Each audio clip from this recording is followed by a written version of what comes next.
So today we learned about what may be the most frightening part of the plot to overturn our election, the relentless campaign by the then President of the United States to weaponize the Justice Department, the very people who are supposed to uphold our laws. Back with me now is Stead, Ellie, Essie, and Alice. Let's talk about all these pardons they were throwing out, like Oprah throws out pardons, right? They were asking for all these blanket pardons. The committee also saying that a number of Republican congressmen reached out to the White House for pardons. You don't ask for a pardon unless you think you may have been part of some sort of illegal activity, right? Of course. It's not a crime to ask for a pardon, but it sure as heck is an indicator of culpability that you think you've done something wrong. And what was interesting to me heading in today was there was a factual dispute. The committee was alleging that certain people certain members of Congress had asked for pardons, and some of them, Scott Perry most notably, furiously denied that. Well, the question I asked is, how's this going to play out? That testimony came from Cassidy Hutchinson, a mid to low level White House staffer who has proven to be very credible. And the other thing that makes me believe Cassidy Hutchinson is she was careful. She did not paint with a broad brush. When they asked her about Jim Jordan asking for a pardon, she said no, not explicitly. He asked more about pardons for Congress in general, but Scott Perry asked specifically. And when a witness is able to make that kind of distinction, shows me she's careful and credible. Jim Jordan, remember? I believe he is. So you're saying, what about just everybody? Yeah, just all of us, a group that I happen to be a member of. Right. But she's careful, right? She didn't just, she was very specific about what each person said. This is, Essie, 6 GOP members of Congress that the committee says requested pardons, and the involvement of these Trump allies looks to be a lot deeper than we initially thought. Well, it's the expected folks, right? It's Marge, it's Matt Gaetz. Very close allies of Trump who have proven they'll lie, they'll spread conspiracy theories, they don't challenge the president. So I imagine they're worried about the things they might have said or done around January 6th, leading up to January 6th. And if that was going to be found criminal in any part, are they culpable? Are they going to be wrangled into it? And maybe they will be. We'll have to see. They didn't get those pardons. Yeah, we seem to talk about this nightly, Allison, that we've seen members of the GOP, the Congress, completely just sort of bury their head in the sand about January 6th and what happened. Do you think any of this is going to change as we see how big the role of some of these Republicans had, their roles were in influencing the DOJ? I don't see any Republicans that have been on record as to their standing by the president and standing by these. But the reason I ask is because there are Trump allies who are out there today admitting that this was pretty damning. I'm sorry, go on. Yeah, some is eroding a little bit, but the hardcore people that are Trump supporters in the House and in the Senate, what I'm hearing when I'm talking to them, they hear things that are incriminating, but they also fall back to the bigger narrative that they have is they are frustrated with the fact that there is not a Trump ally on this House Select Committee. There is not someone that is supportive of the president that would put, as they say, put this information into context. I happen to think, it speaks for itself what they have put out there, but they would feel more comfortable with this process if there was a Trump ally. They don't clearly see Liz Cheney and Adam Kinzinger as a Trump ally, all of the Republicans. So that's why some claim they're not watching this. We know that several said they're not even keeping an eye on it. They may read the headlines, but they're not watching it because they just don't approve of the process. But those that are actually paying attention and watching and hearing, and I think the Shea Moss Day and what he did to the officials in Georgia was probably some of the most damning because that was just out and out unconstitutional, but it was also damaging to innocent people. Those are the kind of things they're chipping away. I said we heard a lot about Congressman Scott Perry today. He's one of the ones pushing for Clark to take over the DOJ. The committee presented text between him and then Chief of Staff Mark Meadows urging for Clark to be elevated within the department. I mean, this is just one of multiple members of Congress who attempted to help the then president overturn the 2020 election.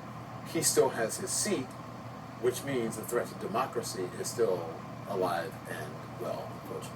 I mean, he still has a seat, and a number of those folks who contested the election results even after the January 6th attacks happened, a lot of those folks are still in Congress. You see the committee trying to make this point that they are not only presenting evidence about threats that were happened previously, but they are trying to alarm a country about democracy threats for the future. I mean, if we are again are going to judge this committee on the merits of how this seeps into the public, I think we can try to find places in which maybe Democratic candidates will be talking about these January 6 hearings. I've been trying to look to see if congressional candidates are incorporating this into their type of messaging, different from folks in Washington, but people who are actually running in races.